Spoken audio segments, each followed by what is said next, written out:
আপনি হঠাৎ করে নিজেদেরকে মাঠ থেকে নিয়ে যাওয়ার চিন্তা ভাবনা করতেছেন, এটা খুব অস্বাভাবিক। কিন্তু এটা কি স্বাভাবিক যে তারা চাপে পড়েছে? এই কথাটাই আপনাকে বলছিলাম যে সেনাবাহিনী শুধু চাপে পড়ে নাই, সরকারও চাপে পড়েছে। আজকে থেকে সেনাবাহিনী আওয়ামী লীগকে টার্গেট করে আর কিছু করবে না, দ্যাট ইজ বিং সেটেলড। আর আওয়ামী লীগকে টার্গেট করে কখনো ইভেন জয় বাংলা স্লোগান দিয়ে আসলে সেনাবাহিনীর পাশ দিয়ে দৌড়ালো, মানে ইয়ে করলো, সেনাবাহিনী কিছু করবে না। So it will be acid test for Awami League. এবং 13 তারিখের সামনে রেখে তাদের এই যে সরে যাওয়ার ইয়েটা, এবং তারা যে ইয়ে হয়েছে, আপনি দেখেন সরকারের মধ্যেও কিন্তু প্রচন্ড প্রতিক্রিয়া সৃষ্টি হয়েছে। স্বরাষ্ট্র উপদেষ্টা খুবই কি বলে উনি তার তার মানে পুলিশ বাহিনী এবং অন্যান্য বাহিনী এই গ্যাপটা পূরণ করতে পারবে কিনা এই নিয়ে সন্দেহান, যে কারণে স্বরাষ্ট্র উপদেষ্টাও কিন্তু প্রধান উপদেষ্টার সাথে দেখা করেছে, অন্যান্য উপদেষ্টারা দফায় দফায় দেখা করেছে।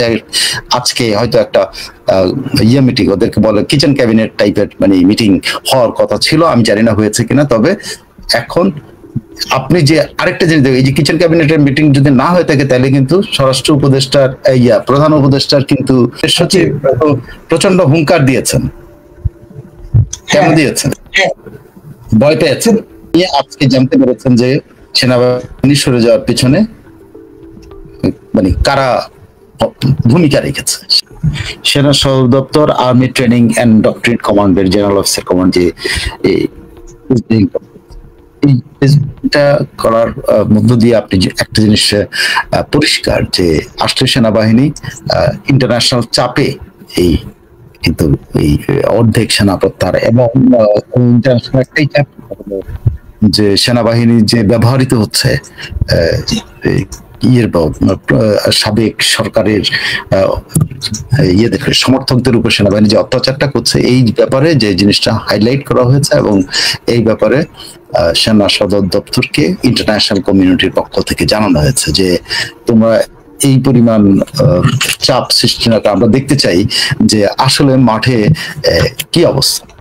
আসলে কি যেটা দাবি করা হচ্ছে যে আওয়ামী লীগের সমর্থকরা এত বেশি না, আসলে তোমাদের ভয়ে তারা এরকম, তোমরা কি তাদের অত্যাচার করতেছে, এইগুলোই হলো মূল কারণ। দেখানো হয়েছে হলো ট্রেনিং, এই ট্রেনিং এর পারপাসে বা হচ্ছে যে নির্বাচনের ট্রেনিং এর জন্য বলেছে। কিন্তু আপনি সেনা সদর দপ্তরের যদি আপনি ইয়েটা পড়েন, সেনা সদর দপ্তরের আপনি তারা কি বলছে, তারা বলছে যে তারা যেটা দেখেন, আমি টোটালটা একেবারে লেফটেন্যান্ট জেনারেল মাইনুর রহমান বলছে 15 মাস সেনাবাহিনী অত্যন্ত চ্যালেঞ্জিং পরিস্থিতিতে দায়িত্ব পালন করছে। সেনাবাহিনীকে ঘিরে প্রচারিত বিভিন্ন গুজব চলছে, কিছু স্বার্থান্বেষী চক্র সেনাবাহিনীর নেতৃত্বকে প্রশ্নবিদ্ধ করার উদ্দেশ্যে সাজানো অপপ্রচার চালাচ্ছে। এটা কিন্তু তাদেরকে কেউ না কেউ তাদেরকে জানিয়েছে বা তারা যেটা জানে, কিন্তু তাদের উপরে চাপ প্রয়োগ করছে যে তোমরা এই কি করতেছো, হ্যাঁ তোমাদের নিয়ে এরকম কেন, এখন কেন তোমরা তোমাদের উপরে কেন এরকম অপপ্রচারের ব্যাপারটা আসলো। সুতরাং এটা তোমরা তখন তারা যেটা বলতে যাচ্ছে। আবার দেখেন এই মাইনুর রহমানের কথার মধ্যে একটা বড় দিক আছে এখানে, কিন্তু আপনি সেনাবাহিনীর ভেতরে সামান্য হলেও বা অনেক ধরনের একটা ডিভার্সন হয়েছে। সেটা কি? কোর্ট, আমি আপনার নিশ্চিত করতে চাই সেনাবাহিনী প্রতিটি সদস্য সেনাবাহিনীর প্রধান সিনিয়র লিডারশিপের প্রতি শতভাগ অনুগত।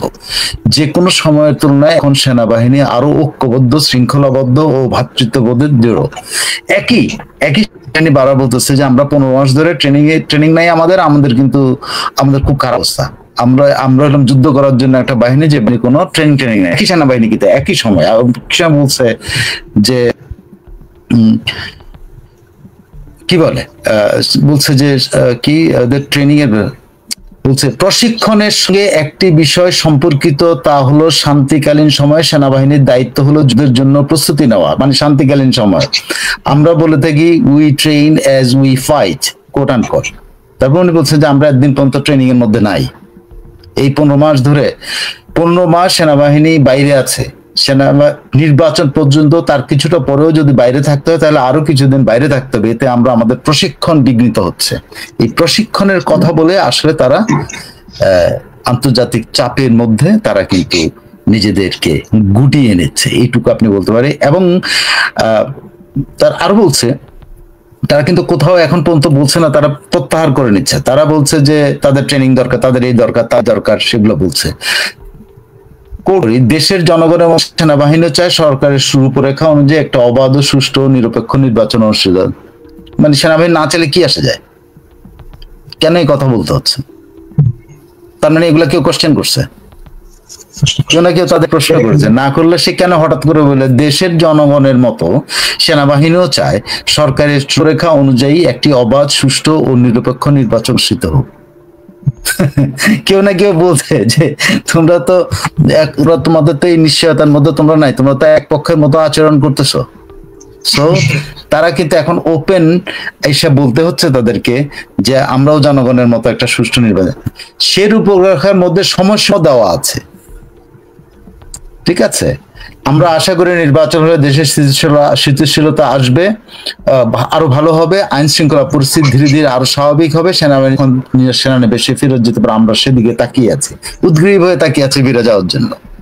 চাপে পড়েছে বেসিক্যালি, এবং চাপে পড়েছে যে এবং এই যে বলেন যে ট্রেন অ্যাজ উই ফাইট, আমার একটা মজা লাগছে যখন এই কথাটা পড়ছি। এটা কেউ আর্মির ভাষা, আমার কোনো আর্মি, যে কোনো দেশের আর্মি, যে we train as we fight, এটা কিন্তু খুব কমন একটা ল্যাঙ্গুয়েজ। কিন্তু আমার কথা, আপনারা ভাই আমাদের সেনাবাহিনী কার বিরুদ্ধে যুদ্ধ করার জন্য লাফায়? আমি তো 54 বছরে কোনো যুদ্ধ করতে দেখলাম না। তো আপনারা যুদ্ধ করতেছেন, আমাদেরকে এসব চাপাবাজি না করে আপনার যেটা ঠিক অনাগে এটা হওয়াটা জরুরি। আপনাদের ট্রেনিংও আমাদের এত কিছু দরকার না। আপনার ট্রেনিং দেন কি দেন না, জাতির কিছু আসে যায় না। আপনার যুদ্ধ করেন কিনা, আপনার তো কারোর সাথে যুদ্ধ করতে দেখলাম, কই ইন্ডিয়ার সাথে এখন পর্যন্ত যুদ্ধ করতে পারলাম না। আমরা হচ্ছে 3 দিকে ইন্ডিয়া আমাদেরকে খেয়ে ফেলতেছে। India is just eating up আপনাদের কথা অনুযায়ী, আপনাদের ইয়েদের কি ক্লাস পেন্সারদের কথা অনুযায়ী। আপনারা যারা আপনাদেরকে ব্যবহার করে একটা নিয়মিত সরকার পতন ঘটিয়েছে, তারা কিন্তু আপনাদেরকে ব্যবহার করেছে। তো আপনারা ব্যবহৃত হয়েছে। এখন প্রশিক্ষণ দিতে হয়েছে এই কথা বলে আপনি হঠাৎ করে নিজেদেরকে মাঠ থেকে নিয়ে যাওয়ার চিন্তা ভাবনা করতেছেন, এটা খুব অস্বাভাবিক। কিন্তু এটা কি স্বাভাবিক যে তারা চাপে পড়েছে? এই কথাটাই আপনাকে বলছিলাম যে সেনাবাহিনী শুধু চাপে পড়ে নাই, সরকারও চাপে পড়েছে। সরকার প্রচন্ড চাপে পড়েছে, এবং সরকার চাপে পড়ছে, এবং বলতে পারেন যে সেনাবাহিনী এখন থেকে, আমি আপনাকে সিরিয়াসলি বলতে পারি, সেনাবাহিনী এখন থেকে আওয়ামী লীগকে টার্গেট করে কিছু করবে। টার্গেট করে আমি বলছি, আওয়ামী লীগ যদি খুবই ইয়ে করে, কি বলে, অন্যায় অবিচার যদি আবার ধরো মারো খাও বা মারপিট গুম জখম এগুলোর দিকে যায়, তখন সেনাবাহিনী যে কোনো আইনগুলো রক্ষাকারী বাহিনী এটা মোতায়েন হতে পারে তারা ব্যবস্থা নিয়ে। কিন্তু আমি আপনাকে আজকে থেকে বললাম, আজকে থেকে সেনাবাহিনী আওয়ামী লীগকে টার্গেট করে আর কিছু করবে না। That is being settled. এটা সেটেল যে সেনাবাহিনী আজ থেকে আওয়ামী লীগকে টার্গেট করে কিছু করবে না। হ্যাঁ, আওয়ামী লীগের কর্মীরা যদি শৃঙ্খলাচরণ করে, কোনো কিছু করে, এমন কিছু করে যেটাতে আইনশৃঙ্খলা রক্ষা বাহিনী হিসেবে তাদের হস্তক্ষেপ করতে হয়, তাহলে তারা সে করবে। দেখেন তাদের মধ্যে কত সমস্যার মধ্যে তারা পড়েছে, বা তাদের এই সমস্যাগুলো কতটা হচ্ছে। এখানে তাদেরকে বলতে হচ্ছে যে কোনো সময়ের তো এখন সেনাবাহিনী আরো ঐক্যবদ্ধ। সেনা প্রধান ও সিনিয়র নেতৃত্বের প্রতি সেনা সদরের সেনা সদস্যদের শতভাগ অনুগত বলে অনুগত। কে প্রশ্ন করেছে? কেউ না কেউ প্রশ্ন করেছে তাকে। না হলে এটা বলতে হচ্ছে, কেউ না কেউ প্রশ্ন করছে যে তোমরা ঐক্যবদ্ধ না, তোমাদের এখানে স্প্লিট আছে, তোমাদের মধ্যে সমস্যা আছে, কেউ না কেউ বলছে। হ্যাঁ, স্বার্থান্বেষী চক্রকে আপনি দায়ী করে তো প্রশ্ন মিথ্যা। সে বলছে যে 15 মাস সেনাবাহিনী অত্যন্ত চ্যালেঞ্জিং পরিস্থিতিতে দায়িত্ব পালন করেছে। এই সময় কিছু স্বার্থান্বেষী চক্র সেনাবাহিনীর নেতৃত্বকে প্রশ্নবিদ্ধ করে। এই টোটাল ব্যাপারটার মতো দাঁড়িয়েছে যে সিনিয়র লিডারশিপ। এখানে আরেকটা আসছে, আমি আপনাদের নিশ্চিত করতে চাই সেনাবাহিনীর সদস্য, সেনাবাহিনীর প্রধান, সিনিয়র লিডারশিপের প্রতি শতভাগ কেউ প্রশ্ন করে নাই তো আপনাকে, কেউ প্রশ্ন করে নাই। বাইরে থেকে কেউ না কেউ, বাইরে বা ভিতর থেকে আপনারা এখন আপনার নিজেরাই প্রশ্নবিদ্ধ হচ্ছেন, বা আপনারা নিজেরা নিজেদেরকে প্রশ্ন করছেন। হ্যাঁ, এখন আরো কত কঠোর, মানে এইখানে যে দুর্বলতা আছে সেটাই বলছে। যে কোনো সময় সেনাবাহিনী আরো ঐক্যবদ্ধ, শৃঙ্খলাবদ্ধ ও ভ্রাতৃত্ববোধে দৃঢ়। এত শব্দ লাগে কেন? আপনি সেনাবাহিনী ঐক্যবদ্ধ এটা বলারও দরকার নাই। সেনাবাহিনী শৃঙ্খলাবদ্ধ এটা কেউ অস্বীকার করে না। সেনাবাহিনী শৃঙ্খলাবদ্ধ বাহিনী, আপনারা ঐক্যবদ্ধ এটাও সবাই না। আপনাদের মধ্যে ভ্রাতৃত্ববোধ আছে কিনা আপনারা বলতে পারেন। আমাদেরকে বলার দরকারটা কি? জনগণকে এই কথা বলার দরকারটা কি? যে আপনারা ভ্রাতৃত্ববোধে দৃঢ় আছেন, কার সাথে বাতচিত্রবোধ রয়েছে, নিজেরা নিজে থাকেন সবাই জানে।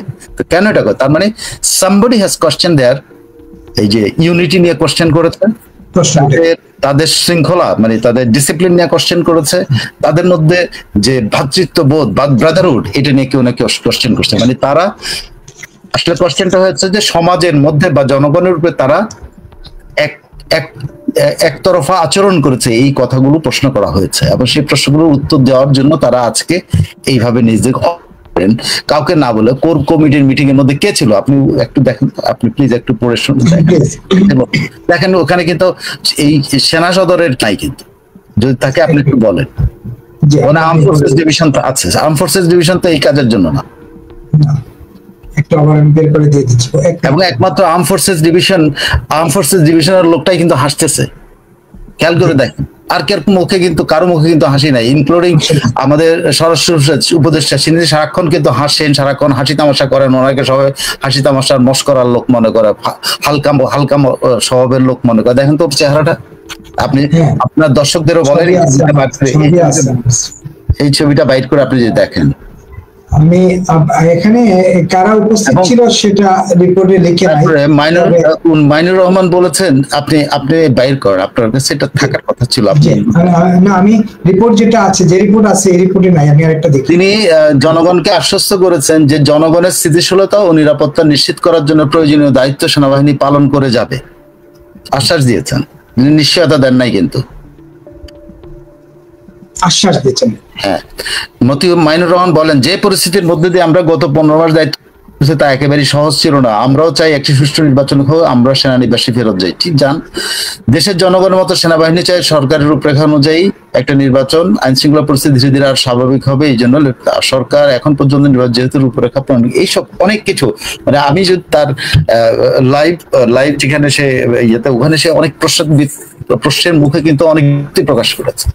সেনাবাহিনী সাধারণত এগুলাকে কেয়ার করা, তাকে কি কি প্রশ্ন, তাকে প্রশ্ন করার পর সে বিরক্ত, তারা আরো বলছে আমরা ওই মানে ওনাকে তো কেউ প্রশ্ন করে নাই রে ভাই, somebody has questioned them, somebody তাদের কি কোশ্চেন, এই যে কারণেই হয়েছে। আপনি কমিটির যে মিটিং হয়েছে সেই মিটিং এর মধ্যে এটা কেউ তো জানো অল অফ সাডেন কেন এই মিটিংটা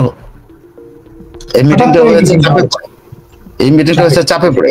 so this is a time যেখানে সেনাবাহিনী আর আমি একটা পয়েন্ট বলছি, আর আওয়ামী লীগকে টার্গেট করে কখনো ইভেন জয় বাংলা স্লোগান দিয়ে আসলে সেনাবাহিনীর পাশ দিয়ে দৌড়ালো ইয়ে করলো, সেনাবাহিনী কিছু করবে না।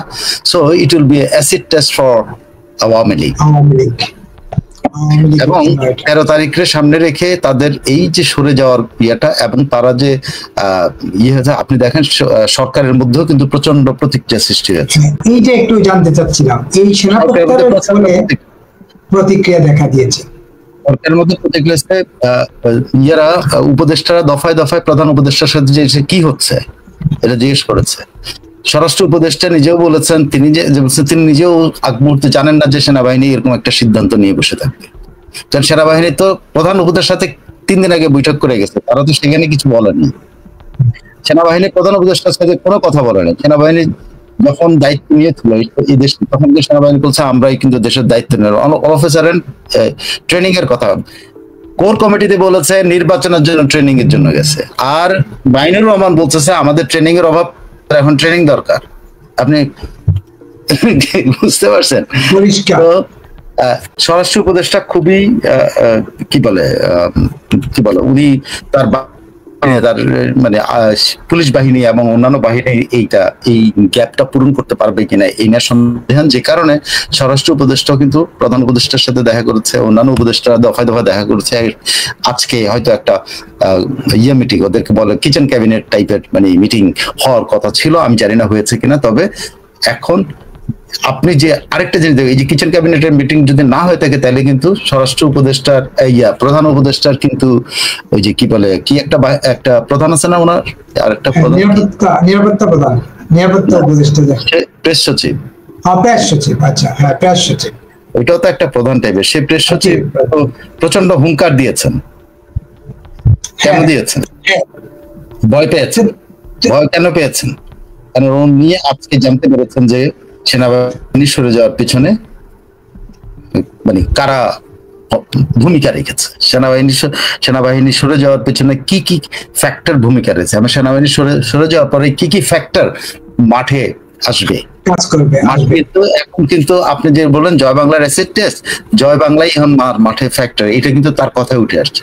অল অফ এ সাডেন উনি, ওনাকে কেউ কিছু বলে নাই, কিন্তু উনি বলতেছেন অল অফ এ সাডেন, উনি বলতেছেন কার্যক্রম নিষিদ্ধ থাকা আওয়ামী লীগের নেতা কর্মীরা মিছিলের চেষ্টা করলে আইনের কঠোর প্রয়োগের হুঁশিয়ারি দিয়েছেন। আরে বাবা, ওরা তো মিছিল করেই যাচ্ছে, উনি হঠাৎ করে উনি হুঁশিয়ারি দেওয়ার কি, উনি আইন শৃঙ্খলা বাহিনী প্রধান কিনা? না, উনি যাই হোক সেটা আমি জানি না কোনটাকে, কিন্তু আমার কথা হচ্ছে যে তার মুখ থেকে যখন এই কথাটা আসে তখন আপনি ধরেই নিতে পারেন যেটা সরকারের কথা বা প্রধান উপদেষ্টার মনের কথা। তার মানে এই যে উনি কঠোর প্রয়োগটা উনি করবেন কি করে, এবং সেটার জন্য উনি এত মানে হুঙ্কার দিলেন কেন? তিনি বলেন যার বিরুদ্ধে শহ শহ ছেলে মেয়েকে খুন করার অভিযোগ, উনি ঢাকার অমুক তমুক ওইখানে গিয়ে বসে নির্দেশ দিয়েছেন, সেটা অবশ্যই আমাদের মনিটরিং এ আছে। ওনার নাকি মনিটরিং এ আছে, এমন মনিটরিং এ আছে যে চাপ খেয়ে এখন মুখ দিয়ে এইসব কথাবার্তা বের। ঠিক আছে, তবে উনি যেই বিশেষণ দিয়েছেন শেখ হাসিনাকে যেভাবে বলেন, উনি এর আগেও বলেছেন, আমি কোনদিন আসলে এইভাবে বলছেন, কিন্তু ওনারা যদি আমরা ছিচকে সাংবাদিক বলি তখন কেমন লাগবে? উনি যেভাবে শেখ হাসিনাকে গালি দেয়, এখন থেকে যদি আমরা কোট আন কোট সবসময় শফিকের নামে রেখে ছিচকে সাংবাদিক বলুন কেন? কারণ সে একটা ছিচকে সাংবাদিক, সারা জীবন কি সাংবাদিক করছে, একটা বড় রিপোর্ট দেখাতে। শেখ হাসিনা চলে গেছে, এটা তিনি নীতিমালা একজন সাংবাদিক হিসেবে নীতিমালা সোর্স করা, সোর্সের নাম আমিও জানি, সে নিরাপদ, সবাই জানি, সবাই জানি কিনা আমি জানি না, কিন্তু আমি সে যাকে যাকে বলেছে তার মধ্যে একজন থেকে আমি জেনেছি ওই দিন কিভাবে এই জিনিসটা লিক হয়েছে, কিভাবে ওই লোকটা নিরাপদ না আপনি জানেন। এখন তিনি বাসা বদল করে থাকার চিন্তা ভাবনা করছেন, এখন সে নিরাপদ না, কারণ তিনি লিক করেছেন। আওয়ামী লীগের বাহিনী যদি মিনিমাম আন্দাজ করতে পারে যে এই লোকটা শেখ হাসিনার পাশে থাকা অবস্থায়, শেখ হাসিনার পেছনে থাকা অবস্থায় এই জিনিসটা লিক করেছে, কার কাছে?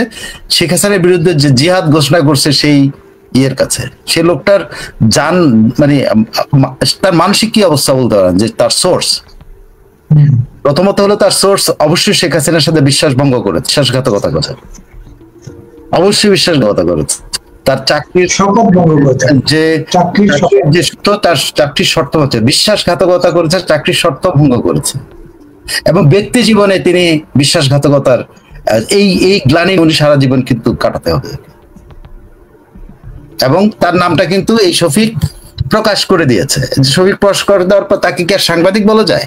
সে তার সোর্স রক্ষা করেনি, তার সোর্স এখন শারীরিক ভাবে এখন নিরাপত্তাহীন, ফ্যামিলি নিরাপত্তাহীন,